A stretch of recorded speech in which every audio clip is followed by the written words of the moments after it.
ends.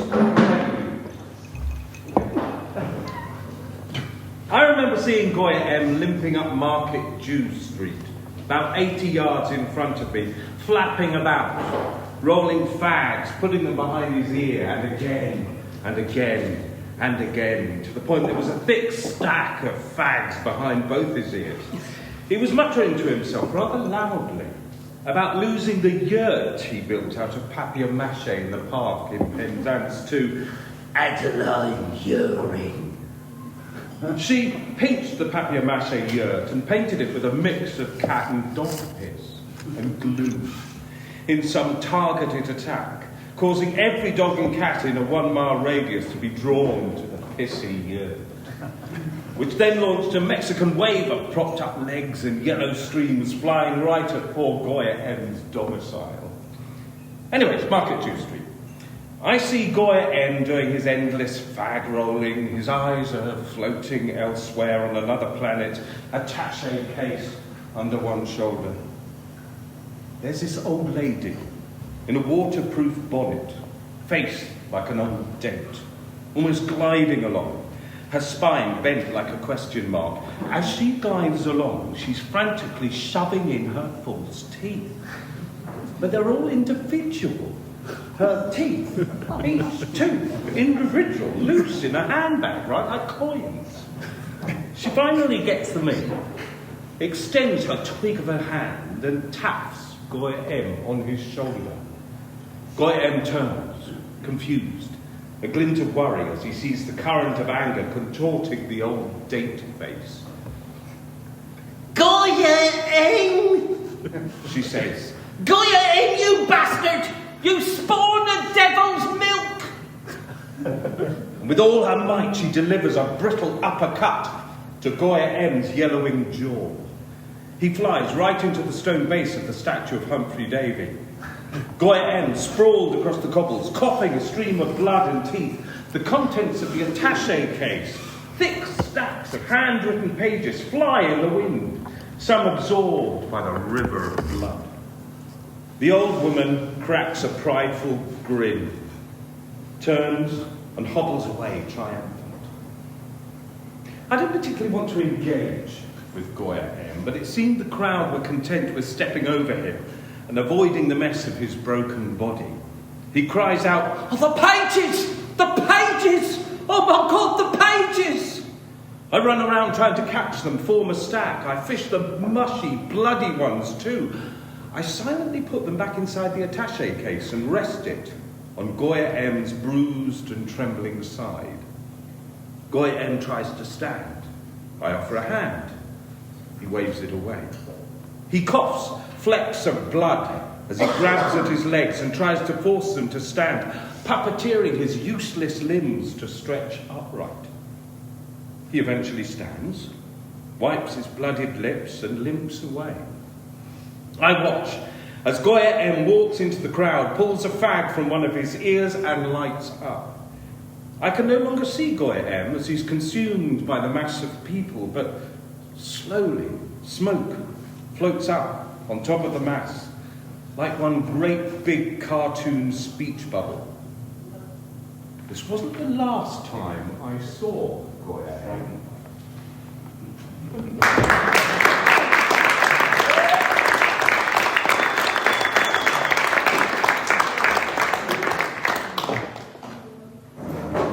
Electric Ellen.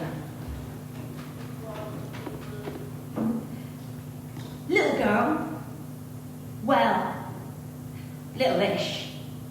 Pale, gummy, but with a head full of a million thoughts, like brooding pillars in the mists of a thick fog. My thoughts, my notions, sat on these misty pillars, staring down at my squinting mug, these unnerving question marks. I can see it now. I can see how they appear to me. These pillars, these question marks that are sit, smoking, scratching their curved surface, much like you do with itchy stubble. These questions would loom over me them each and every day. I'd be picking up my food at school, dissecting a pea into a million pieces with a knife, looking at it and wondering, is that all there is to it? Is that all we are? Is that all there is? Are we just a bunch of peas and it takes someone bored in a dinner hall with a knife at their disposal to cut us up? Maybe thoughts like those might flicker across your mind for a split second, a rogue thought like that. But it stuck to me like napalm. It clawed at my brain like a cunt cat attempting crude brain surgery. My nan has hearing aids, so copper batteries were dotted all over her house, as they were knackered and always needed new batteries on rotation. My mum would always warn me severely, don't touch them, girl. If you swallow even one of them, you'll die. Horribly. I'd nod, too preoccupied with my mind pillars, but some information must have dribbled through, because there I was, the pillars grown taller, the question marks screaming down at me, an endless barrage of questions. It's the morning. I'm getting ready for school in my nan's kitchen. These spinning thoughts, constant, dizzying thoughts. Oh, I feel like I'm going to puke up all over a kitchen island. She has no clue what's transpiring there. I can hear her in the living room, sing along to Cilla Black in her horrible voice. Carefree. I'm spinning now. My voice is drowning in 1,000 thoughts, a wave of what ifs and why bothers crashing down on me. And then I see those button batteries on the kitchen island calling my name. Ellen, Ellen, go on, just one, that's all you need. And I do. I met one. I gulp it down with some Ribena and a mouthful of Frosties. And then in she pops. Come on, school time, you little buggers, come on, get off your bollocks, let's get them moving. And I'm whisked off to school, knowing I've just sealed my fate. I'm in school, immediately plunged into the despair of knowing my first lesson is maths, giving me no chance to digest my decision of swallowing my death pill, nor drink in my last day in school in the brooding emotional manner that I had planned. I try and walk the corridor with sober acknowledgement, but my tie is peanutted by an absolute twat in the year above as he passes. I'm in maths. Mrs. Penrose is droning on about, no, if Sandra had 8 chickens, and then those chickens fell into her fucking furnace, and then 3 of them crawled out and survived for an extra 5 minutes with severe burns, now how many chickens does Sandra have? She's in a hot flush. So she teaches most of the lesson with her upper torso drooping out of the tall windows of the classroom, teaching the trees in a passing drunk more than she teaches us, the students. I sit and think,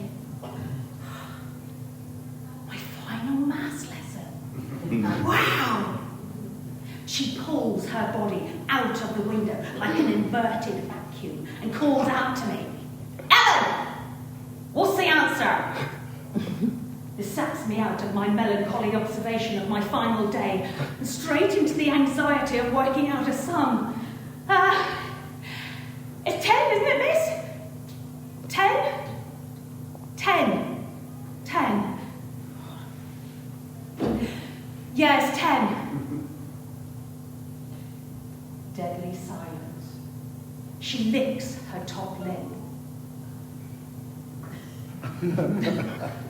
Yes, 10. I'll pull that number out of my ass.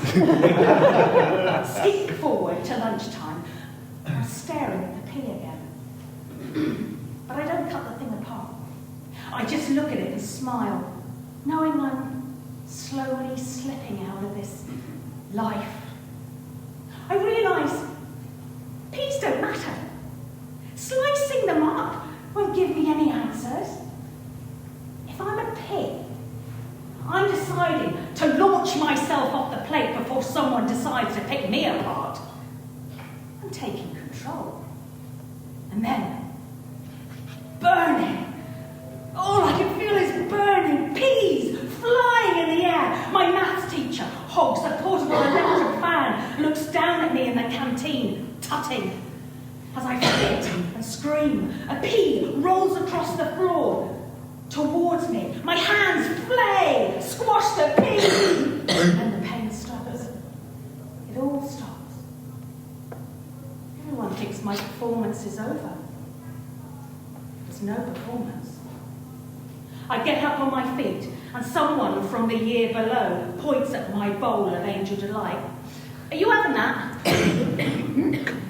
Back at home, I eat tea, watch Murder, She Wrote in my nan. Get ready for bed. I stare up at my ceiling, knowing this is the last time I stare at my ceiling, at my curtains, tug at my sheets, and the button battery would kill me in my sleep. I switch off my nightlight and wait.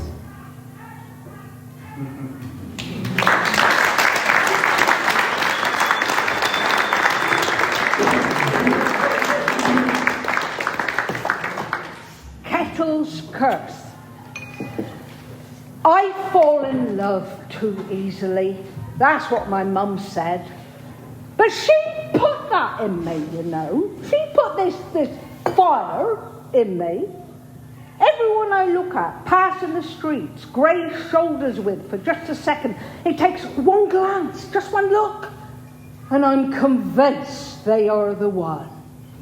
It takes one glance, and I imagine an entire lifetime with this person. I lock eyes, just a flicker of their eyes, anyone, and bang!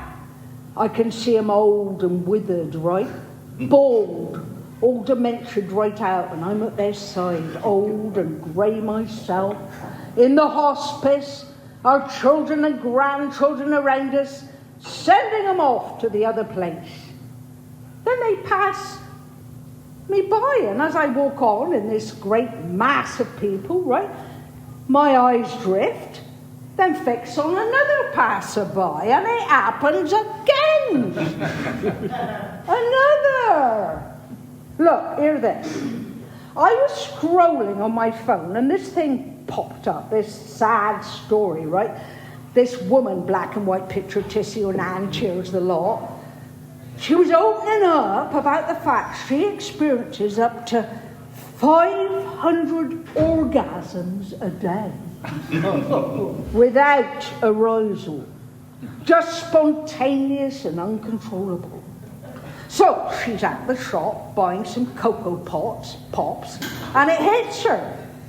She's watching the news and seeing hospitals being needlessly carpet bombed and still orgasms. The heart aches at these tragedies, right? This constant carousel of evil and the mundane, but she can't help herself. It's like a tap that's just been left on. Think of that tap, right? Boring image, but think of a tap in a boring little kitchen, all right? Tap's running and someone comes in and says, I'm getting married, and that tap's still running. Or, I'm here to kill you and your entire family, and the tap's still running. What I'm saying is, the tap is indifferent, right? The tap is just the tap. The tap runs regardless of what's going on around it. And her orgasms ran like an endless fucking running tap. No matter the day or the moment. My tap gushes this constant yearning for love. The mess of it, this porous open heart. Some sort of Venus flytrap that flays about, gormless. It's like an obsession to me. Love. I really wish I was one of those cool in different types. These mountains, you see, you know, people mountains. Stoics, right? These stoic types, unflappable. Just solid as fuck. No moving them. I look at them and I just want to slap them. Like that urge I get when I see those human statues in Leicester Square. I just want to topple those fuckers. Like, fuck you for being so still. That's not fair. That isn't the way we're supposed to be. Or maybe it is. And we've all gone so wrong. And that Darth Vader impersonator standing there is the one that got everything right. Reminds me what my pappy told me about crabs when we go crabbing down on Penzance. We'd have this bucket full of crabs. We did all right. And he'd whisper in my ear, the way these bloody things work, right, Kettle? If one of those crabs managed to claw its way out of the bucket, you see, and can feel a tickle of freedom on its crabby nose, all the other bloody crabs drag that poor bastard back down to the bottom of the bucket. If they're buggered, that crab's got to be buggered too. That's the lie of the crabland, my beauty. 'Tis as simple as that. Strength in numbers. Thank you.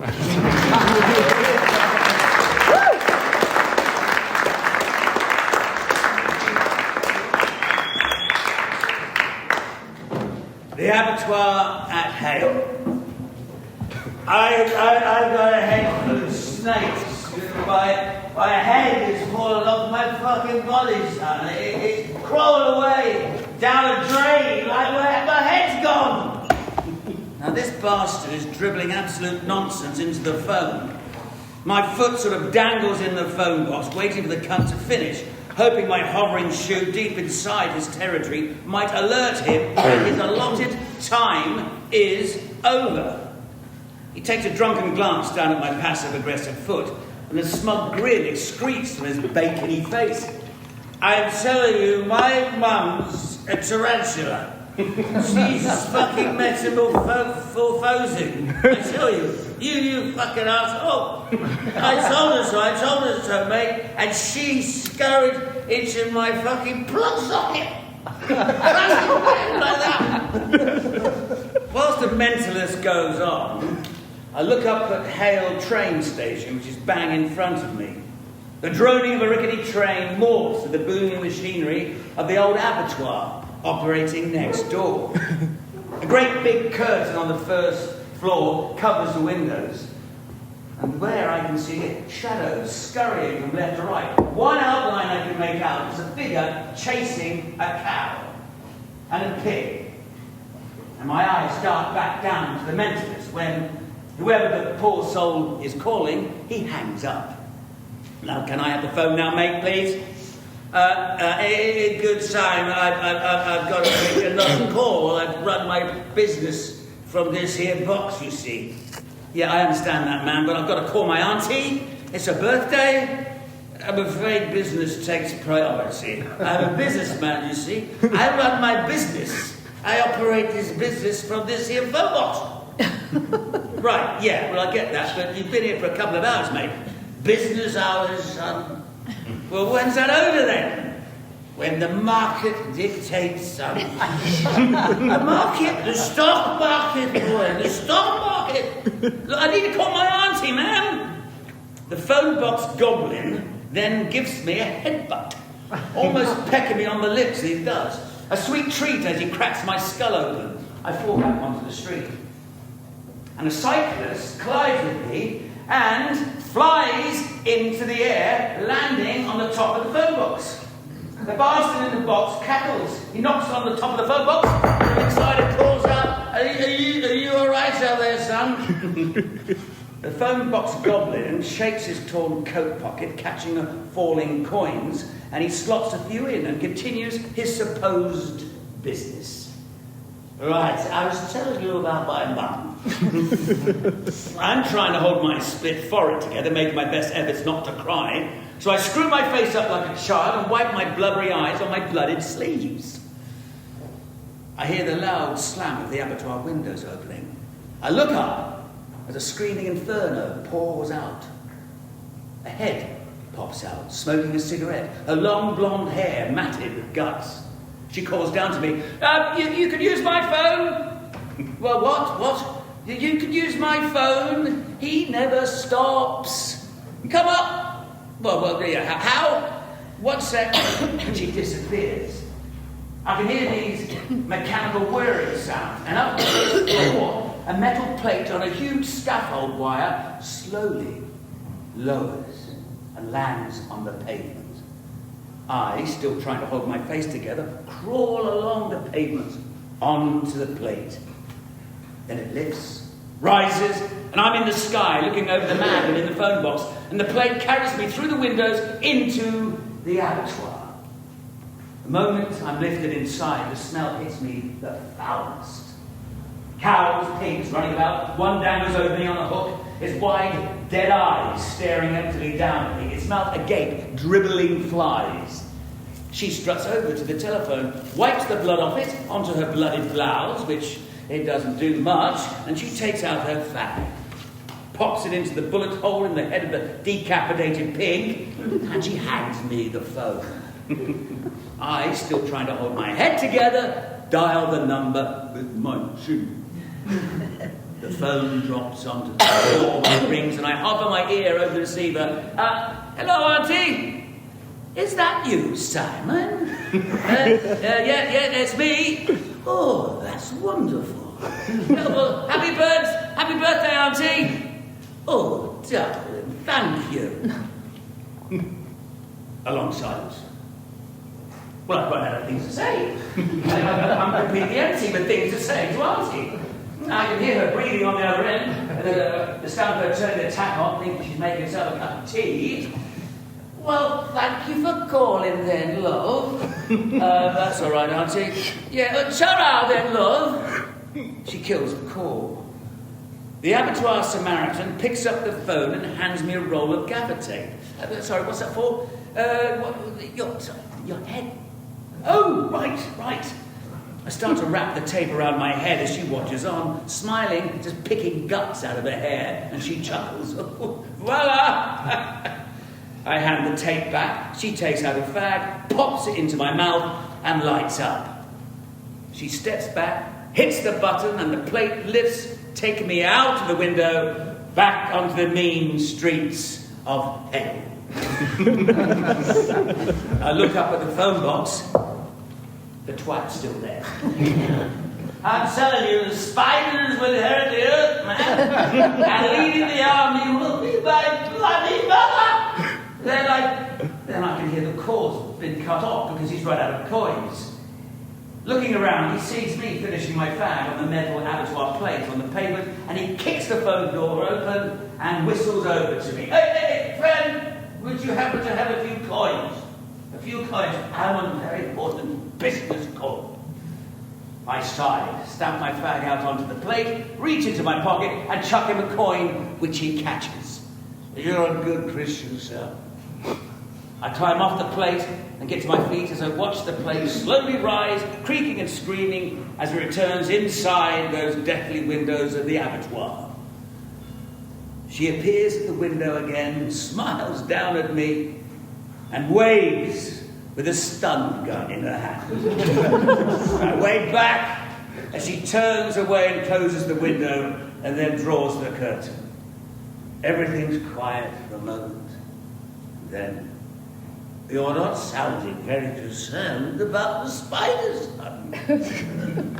I laugh to myself as I walk into the station. The voice of the phone box goblin and the cries of cattle grow more and more distant as the roar of an incoming train fills my ears.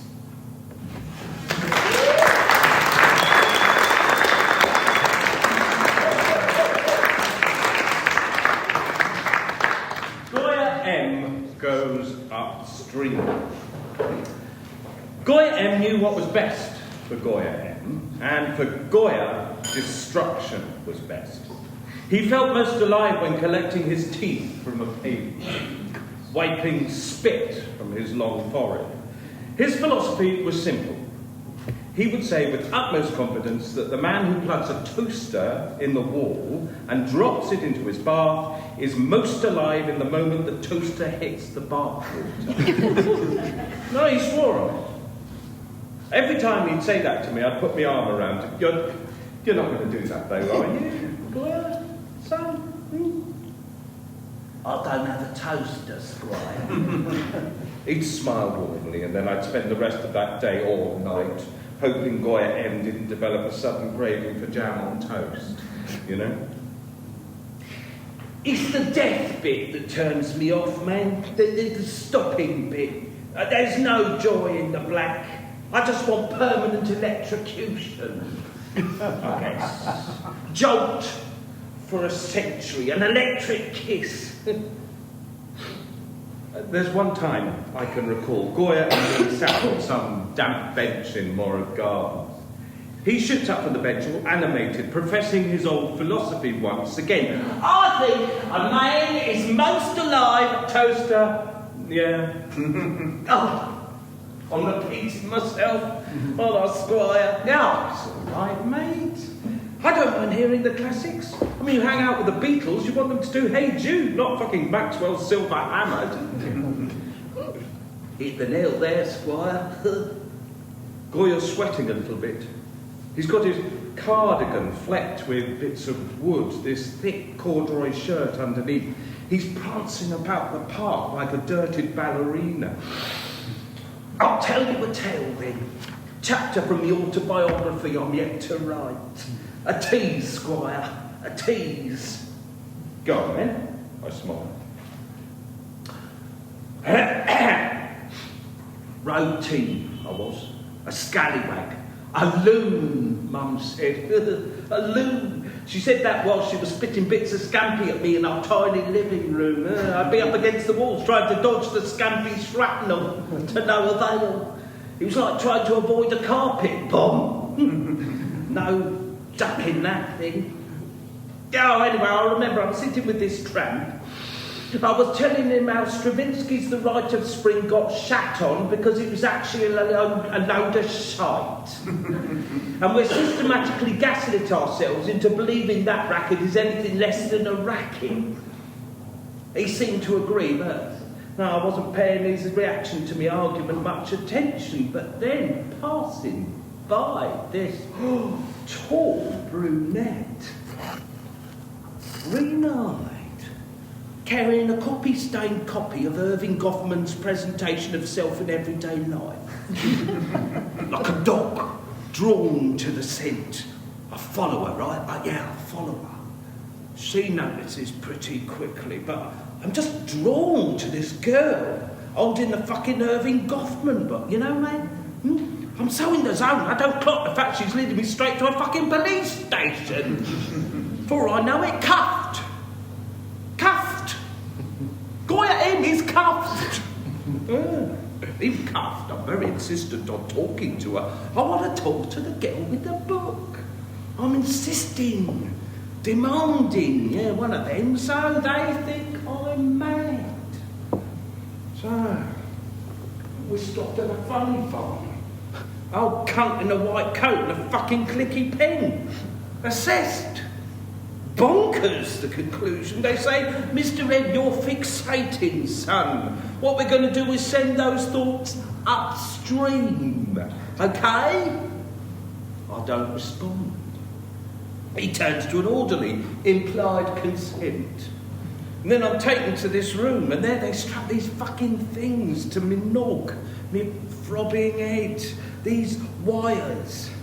Doctor does a little tap dance over to a switch, singing "Send It Upstream," and then flash, mate, flash.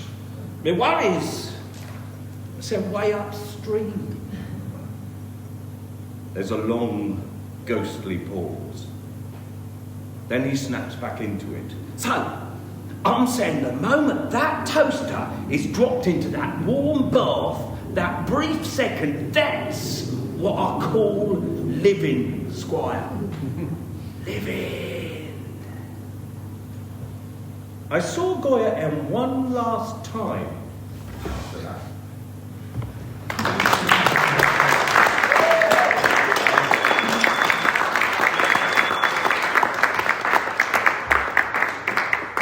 Christ a Causeway head.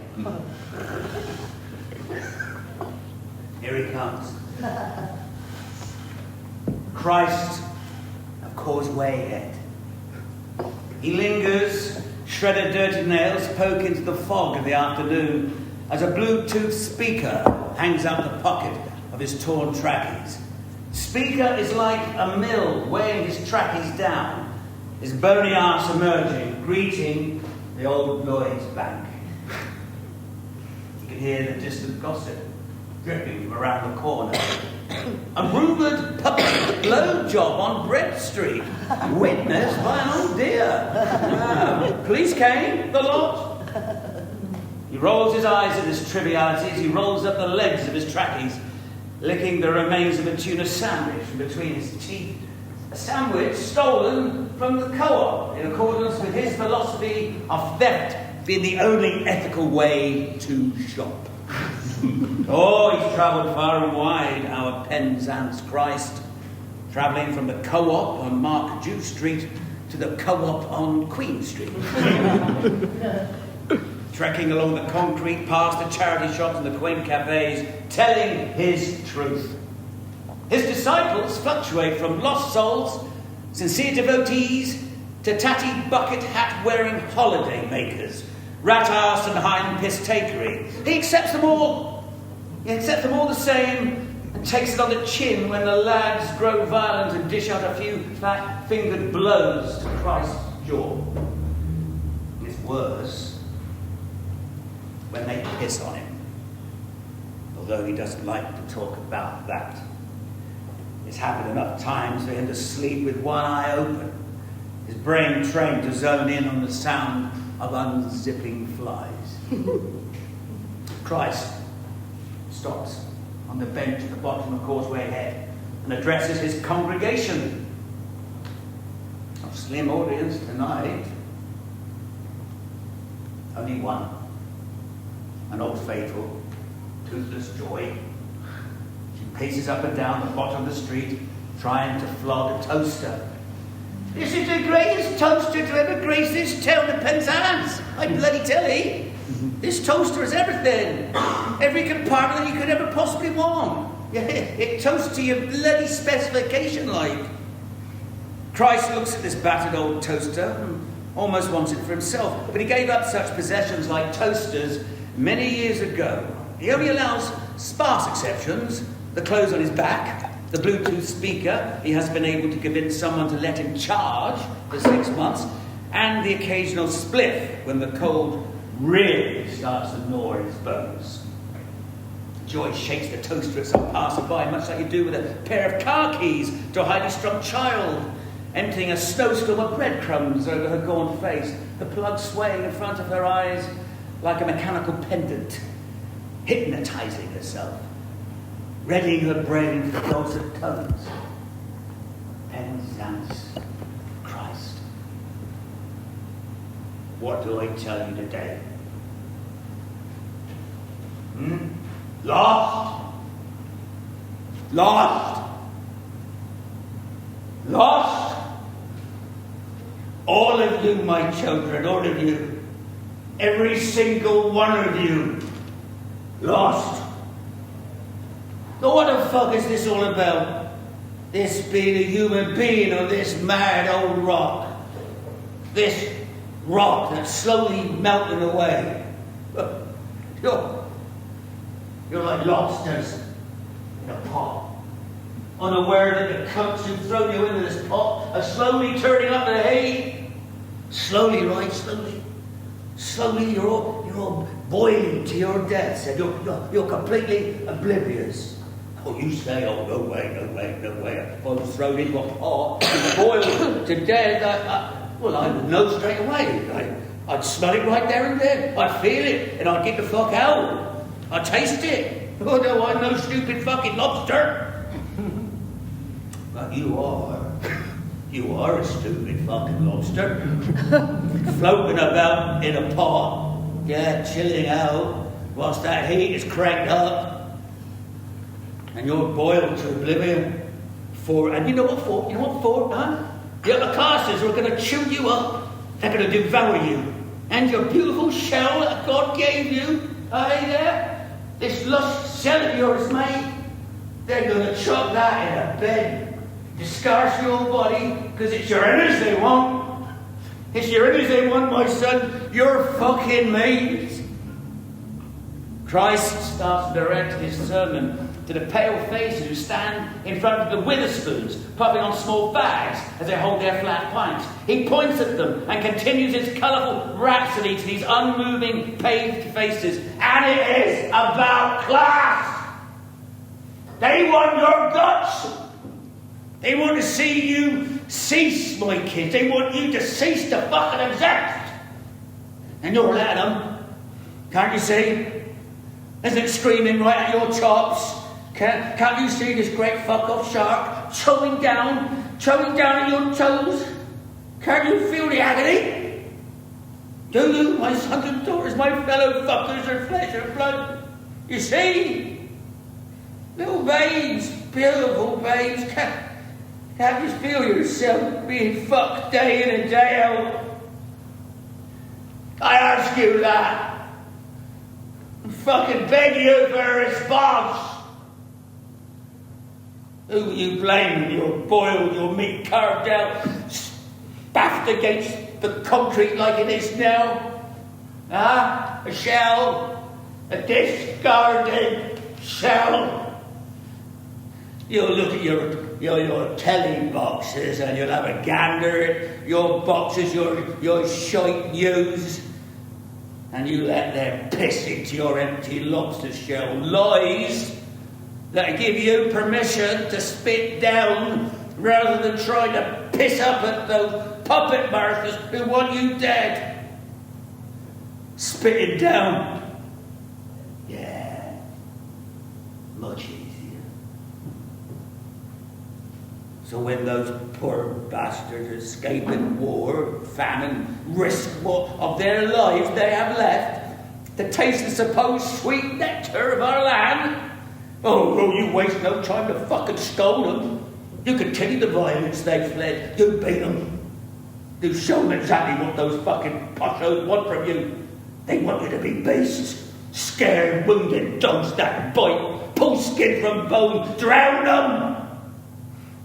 They want you to be droids. Fucking low-class Daleks that they could control with their fucking flash remotes. Send you to spit their boils and they don't have to. They can sit in their fucking cashmere suits on their cream sofas, lapping up the blood of the working classes which they squeezed into a fine wine, and they laugh. They laugh at you! They can't believe how easy you are to play. Joy holds her toaster in the air, jumps onto a bench and screams, "A working class hero!" To silence. Christ watches, tries to smile, tries to encourage her, but before he can, she gets down from her bench and starts to silently wrap her lead around her toaster. Christ breathes heavily, tries desperately to find the energy and the words. You have so much. You love. You hold each other. You're romantic. You're kind. You're beautiful creations. You're miracles. All of them. Billions of sperms. And you're the ones who made it. You fucking made it. But what a waste. You're born with such hope, and at the earliest fucking point, you let the shiny shoes tell you exactly how to live your life. It's your life. And the meaning of life is love. Oh, it fucking is. Cheesy, right? Try. Oh, yeah. Yeah. Load of horseshit. But it's true. You beautiful mad cunts, it's true. Now just listen. You can't change it. You can change it all. You can't do it on your own. What, one defeated, cold-poured, starving dreamer? Damn, roll him down. 1,000 of you. 1,000,000 of you. 1,000,000,000 of you. Oh, you can burn it all down. Burning their the Jazile fucking road book, shove it in their gobs, make them choke, start from afresh.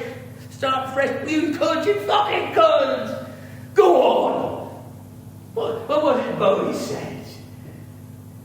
We could be heroes. Fucking A. What did he say? What did he say? But what do I have to say? Do I have to spin a cheap miracle? To win you over? What, would 1,000 loaves of fucking bread do that for all of you? Fill your stomachs for a day? That's just the beginning. If I did that, they'd tear the skin from my bones. They'd find a way to turn charity into fell selfishness. And you'll all shove your fingers down your throats and yak the bread I gave you.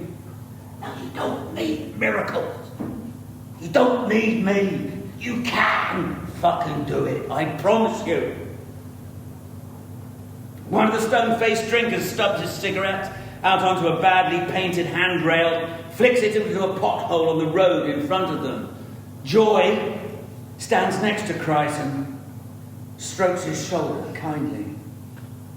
Christ looks over at the old bakery, which is in ruins, mid-refurbishment.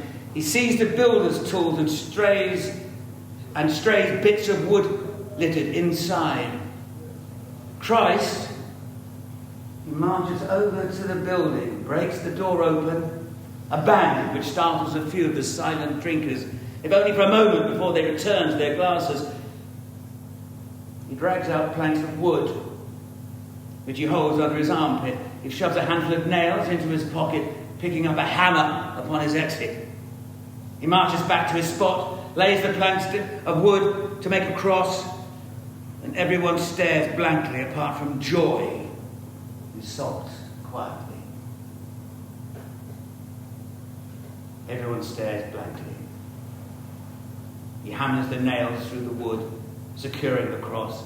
He places the pile of nails on the cobbles and the hammer beside it. Then he lies on the cross and looks over to Joy. She knows what she has to do. She places her toaster onto the cobbled ground and slowly approaches the Christ of Causeway Head.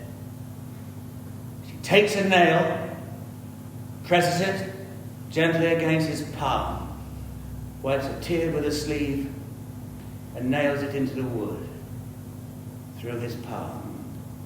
He screams out, his howl fills the air, his blood trickles out and kisses the dirty cobbled street. She shuffles over and repeats, hammers the nail into his palm, hammers the nail into his feet.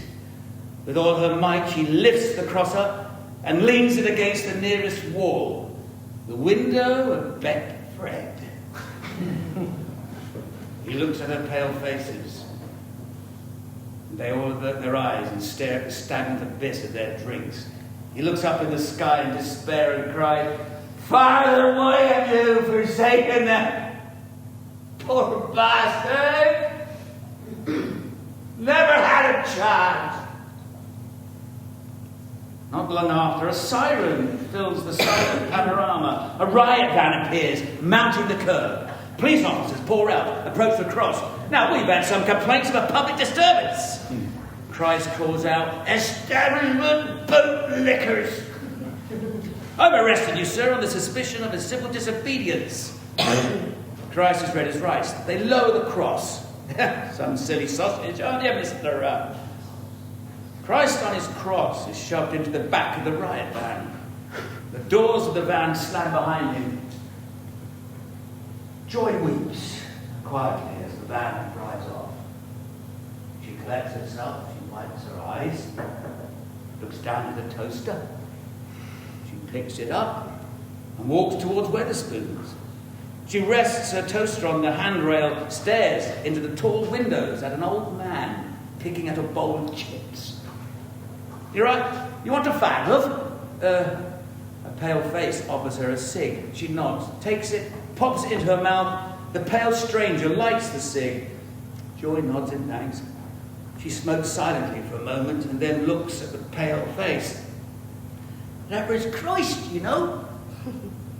"What's that?" Joy nods. "Oh, right. Now, he should have said."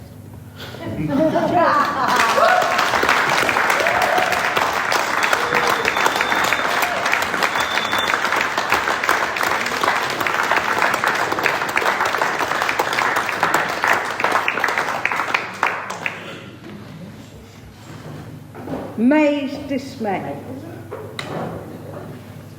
I've always wanted to be a mum. Forever. Perhaps as I flew out of mother, I caught a glimpse of myself in the hospital mirror, and I must have thought that I wouldn't mind that. I'd very much like to carry a pea-sized human that I've created. We'd sit in a circle at school. Everyone would talk about their aspirations of being a pop star or an astronaut. But I'd gush about my need to be a mother. They'd look at me like a freak, and I'd protest, point at these snot-faced bastards and proclaim, "I'm not the weird one." Point at the lunatic who wants to go to fucking space. "Not me." As you can tell, I was very sure of myself. So when I clocked the first lad who paid me half a glance on the eve of my 16th birthday, I knew he'd do. And there was no point faffing about waiting for someone I loved. I wanted a baby, not a husband. Believe me, there was no room for a third wheel in this love affair with me and my future little one. There he was, spotty Eric Matthews. All I could notice was his orange gums when he smiled a gummy smile at me and invited me back to his tent. Eric escorted me to what he called the love yurt, walking backwards in the pitch-black fluorescent flash of gum disease, leading the way. He tripped over a peg, did a backwards cartwheel to save face. Quite impressive, actually. We enter the love yurt, which is an army camouflage one-man tent. He welcomes me inside with a slimy "ladies first." We're in the tent, and he lunges forward like a fucking boxer to whisper in my ear. Gingivitis fumes flying out of his gob. "I'm gonna give you fountains of joy." Did he actually say that? On what planet is that erotic? Fountains of joy? Jesus Christ. And before I know it, he's finished already, collapsing on me like a punctured whoopee cushion, panting like an old dog. Is this what it's like? Someone like Eric Matthews collapsed on me, his stench running up my nose, wrapping itself around my nose hairs and hanging itself. Then I remember it was never about sex, the supposed joy of it, the rush, but the product, a baby. 9 months passed and I'm in the bath, kicking the tiles, biting at the Hawaiian beach scene shower curtains. Here it comes. The midwife sat on the toilet seat, halfway in the tub. I squeeze and heave, and out it flies onto the tub, sliding about. Blood splashes against the cracked tiles. "Ladies and gentlemen, I give you life. New life. Whinging life." The midwife cuts the cord and chucks it in the sink. "Little boy, babe." I'm handed the crying baby. My little boy, and my crying blend together, creating a tiny whinging choir as it's handed over. Then I look. I take my first little gaze in my little boy's eyes, a good old stare. Slowly it creeps in. Behind my eyes, I can't, fuck it. My baby is ugly. It's an ugly fucking baby. Isn't it a gorgeous one? The midwife prods with immense confidence. Yes, it's the most beautiful thing I've ever seen. Time dribbles on in that tiny bathroom. I move my hand, cover the baby's face for a moment. I turn, observe the shadow illuminating the walls of my ugly baby in my arms. I like that outline. I love that outline. I could stare at that forever. I may not move my hand. This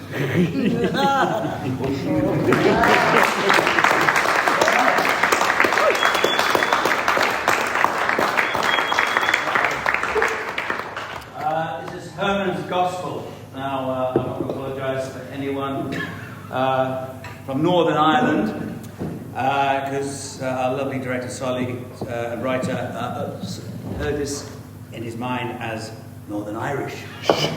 I was given the poison chalice and trying an Irish accent. So we might travel a bit around the country, but just try and focus on its Northern Ireland. I fucking hate hammers. I've never seen a cunt use a hammer, not in a violent manner. No, it's a violent tool.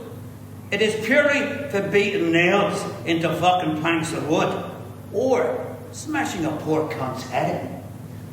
And tell me this, when you're hammering nails into wood, do you not think about Christ?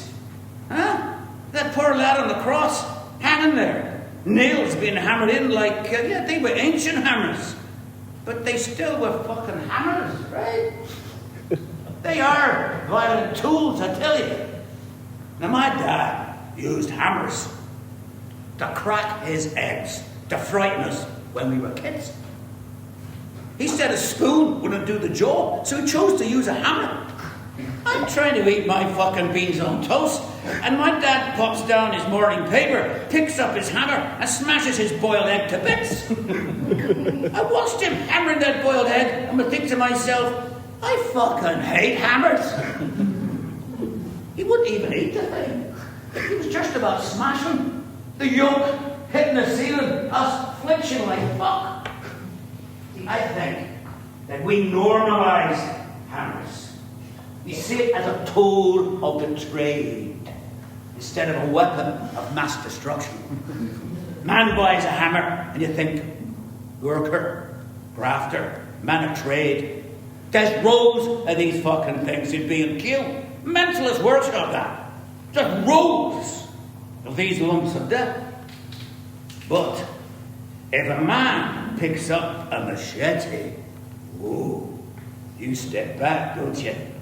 You step back and think, steady on.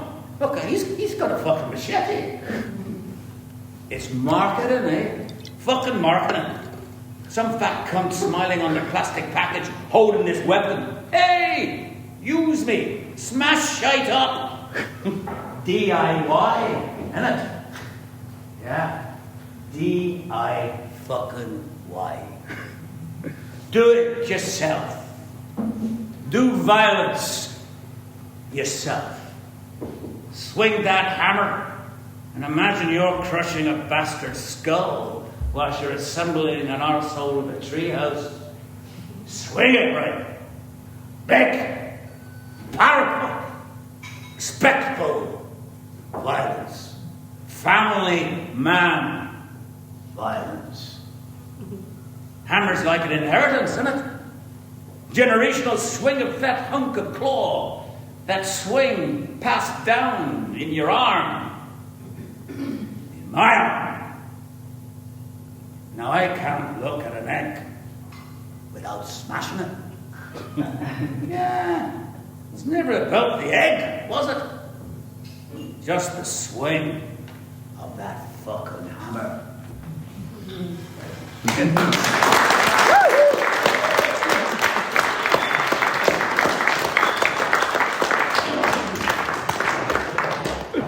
Goya M punches the moon in the eye. Last time I ever saw Goya M, he was smoking a fag spread out on the bandstand in Morriff Gardens, whispering to himself. In 1972, I slid my young bottom in some linen trousers across this bench. Got a chunk of wood stuck in the arse cheek. I did, honest. All to himself, stuck in sweet memory. Nearer I got to him, I could see burns on both sides of his head. He clocked me. I clocked I was looking at his burns and laughed. Oh, yeah. The rod, Squire, the rod. They did a number on you, Goya, I told him. Ah, they always do. He replied. I've been thinking. Dangerous for you, mate. They'll forget me, won't they? They all will. I'm just not worthy of history. You know what I mean, Squire? I'll remember you. Ah, thanks, Squire. But what if I get on that bench, launch myself in the air, fly, and punch that fucking moon in the eye? Clock that round thing, that nothing circle, eh? Clock it in the chops, twat it. Give the moon a blue belter right in its eye. If I kick 10 bells of shit out of that rock, what if? Eh, Squire? Eh, what if? They say the moon holds it all together. We need the moon, but I don't see its importance, Squire. Who needs that rock, huh? It sits there, right? It sits there, silently. And so we think, since it's big and silent, that it's important, but it's just a fucking rock, Squire. That's the secret. So if you can keep still and look important, you can be a fat rock and yet everyone will marvel at you because you do sweet fuck all. But I'm a nightmare, aren't I? I move about. I shift all over the shop. I've got ants in my pants, so I'm a hindrance, Squire. They fry my brain for being like that. But they admire the moon for being utterly nothing. So, I'll fly up there, clock that silent bastard right in the eye, and he'll say something. He'll say something ridiculous and trite and unremarkable, and it'll be so bland that no one will ever admire the moon ever again. Goya cries into the sky. First time I saw him break. He cries decades of frosted tears. The dam broke, Goya lost. He starts to headbutt the rotten bench, streams of snot falling out of his broken nose. I grab Goya, hold him tight, wrestle him to the floor. He tries his utmost to break from my grip, but I hold poor Goya M tight. World's not fit for you, Goya. But I need you to stay in it, Squire, okay? He doesn't respond. Just breathes heavy. And he sings. Oh, when the saints go marching in. Oh, when the saints go marching in. Oh, Lord, I want to be in that number. When the saints go marching in. Oh, when the drums begin to bang. Oh, when the drums begin to bang. Oh, Lord, I want to be in that number. When the saints go marching in. Oh, when the stars fall from the sky. Oh, when the stars fall from the sky. Oh, Lord, I want to be in that number. When the saints go marching in. I held him there till the moon went away and the sky was clear.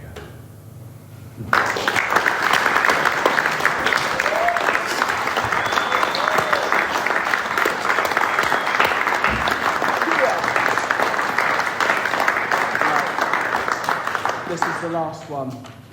If any of you were here the first time, I did one about my dead rabbit, and this is a continuation of my life through dead things. This is about my dead granddad, so yeah, this will enjoy. Okay, this one is suitably called Last Words. Come on. I've always been interested in the idea of last words. Words spoken to a loved one before they bugger off to wherever is after this life, and how we cling on to these supposedly precious things. The want for a neat, guilt-free ending. That's why we say I love you on the phone before we kill the call. Mostly as a way to minimise guilt for everyone on the phone with, chokes on some cheese and onion crisps or is run over by a trike. So you can say to yourself, before they got trampled to death by a zebra, I told them I loved them. So then you're exonerated from guilt. Lovely. I remember my first experience with last words. I was a kid, no more than 10. Words exchanged with a borderline stranger. Growing up in my childhood home, there was always people coming in and out. It'd be hard to keep track on who's who sometimes, as most were pale, pasty, and sun-deprived, all blending together. I can't even remember his name now, but I know he was at ours the morning before he died, and the last thing I heard him say as he was halfway in his car, the same car he'd crashed that very same night, to me and my brother, was, "Here, I got you boys 2 Ribenas." Then he was gone, dead. I remember sitting in my uncle's house in Perranporth, relaying that, coming to terms with the fact your last words might not be like the films, or dramatic and poetic might just be like that. Simply offerings of Ribena. I think my favourite example of last words come from my granddad, my pappy. More like concrete than a man, a South Londoner in Cornwall. A few years ago now. He had liver cancer and declined very quickly, mostly with a smile. A fearless grin, like watching a brick grin defiantly at an incoming hammer. He knew he was going. I remember one time my nana was stressing about a pile of dishes that was in the kitchen, a pile that was only growing as everyone was too preoccupied with drinking in those last moments with Bruce. But Nana Mags, being the warrior she was laser focused on the mountain of plates with forks poking out like a fucking dish-based cactus. So she was worrying, all these dishes, and my pappy calls out, "Fuck the dishes, Mags, I'm dying." It was the first time anyone fully verbalised the reality, and it was Pappy who did so, the straight talker he was. The circumstances around my last words my Pappy ever probably said to me revolved around me in the kitchen, peeling some spuds, a pretty mental dog staring honestly at me whilst my dad was frying something. The dog wasn't a family dog, a foreign element brought in by a visitor. I'm peeling spuds and hating it, and before I know it, the dog's latched right onto my inner thigh, having a right good munch on it. I hold the potato in the air like a fucking Olympic torch as Dad pulls the dog off me. Me in shock, bloody spud in my hand, peeler in the other, limping to the spare room and assess the damage. You can imagine the awkwardness. The air was already thick with tension, with the dying Battersea boy on the sofa in the living room. Now the hands of the fucking basketball has just gone berserk on this poor potato peeler. Not trying to escalate the situation, and aware of my nana's weak heart, I sauntered into the living room, joking with a thin smile. I almost got my willy, that. I repeat it a few times. I almost got my willy, that. Trying to manipulate myself into thinking that wasn't just utterly fucking mental. Then Pappy opens his mouth, calls out, hands waving in the air, "Just say dick, son." And that was the last thing he ever said to me. And it was utterly perfect. Now, if you might, can we all raise a glass to Bruce and Mags? They would have loved a night like this, but, you know, they're dead. So, thank you. Bruce and Mags. Yeah. That's it. Thank you very much for coming, everyone.